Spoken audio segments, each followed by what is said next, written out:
को यह समझना होगा कि आखिर ऐसा क्या हुआ कि आनन फानन में डब्ल्यूएफआई की नई बॉडी को सस्पेंड करना पड़ गया। क्या सरकार को कोई नुकसान का डर सताने लगा डब्ल्यूएफआई की नई बॉडी को?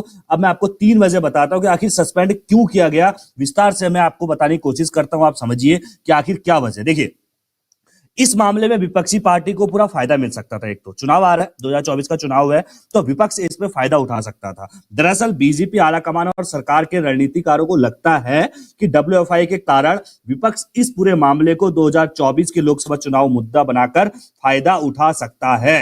विपक्ष का मुद्दा बनाने के पीछे कारण यह है कि डब्ल्यूएफआई मामले में यौन शोषण का आरोप बृजभूषण शरण सिंह पर लगे हैं।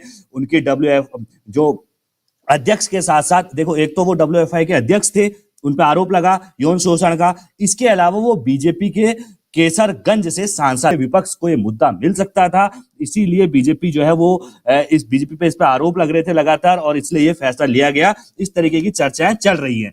डब्ल्यूएफआई के चुनाव नतीजों के बाद बीजेपी और सरकार को लगता है कि डब्ल्यूएफआई के चुनाव में बृजभूषण शरण सिंह, जो पूर्व डब्ल्यूएफआई के अध्यक्ष और बीजेपी के सांसद हैं, उन पर महिला पहलवानों ने यौन शोषण के आरोप लगाए थे।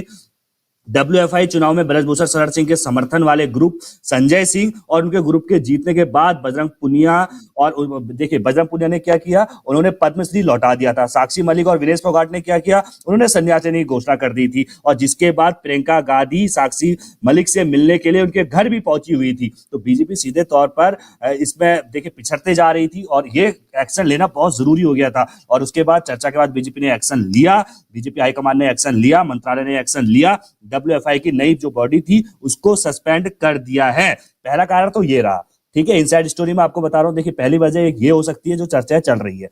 दूसरी वजह यह है कि खिलाड़ियों में ना सरकार के खिलाफ गलत संदेश जा सकता है। अगर इस तरीके का, देखिए, जिस तरीके से लगातार जब ये चुनाव संपन्न हुआ और जिस तरीके से बयानबाजी जो हो रही थी, बृजभूषण शरण सिंह हो चाहे संजय सिंह हो, दोनों की तरफ से जो बयानबाजी चल रही थी दबदबे के लेकर कि भाई दबदबा कायम है, कायम रहेगा, भगवान ने दिया है, जिस तरीके के पोस्टर लगा दिए गए थे, उससे सीधे तौर पर खिलाड़ियों में सरकार के खिलाफ एक गलत संदेश जाता, जिसके लिए बीजेपी को लगता है कि डब्ल्यूएफआई मामले के बाद जब बजरंग पुनिया, साक्षी मलिक और विनेश फोगाट ने कुश्ती को अलविदा कहा, उससे सरकार और बीजेपी को लेकर देश के खिलाड़ियों में गलत संदेश जाएगा, ये बीजेपी को लगा, और उसके बाद ये एक्शन लिया गया। बीजेपी और सरकार के जो रणनीतिकार है ना, उनका भी यही मानना है कि यदि कांग्रेस और इंडिया गठबंधन ने डब्ल्यूएफआई के मामले को 2024 के लोकसभा चुनाव मुद्दा बनाया, तो महिला और जो जाट मतदाता है ना, उसका नुकसान जो है वो बीजेपी को हो सकता है। इसलिए क्या किया गया, शनिवार देर रात पार्टी अध्यक्ष जेपी नड्डा ने बृजभूषण शरण सिंह से फोन पर बात की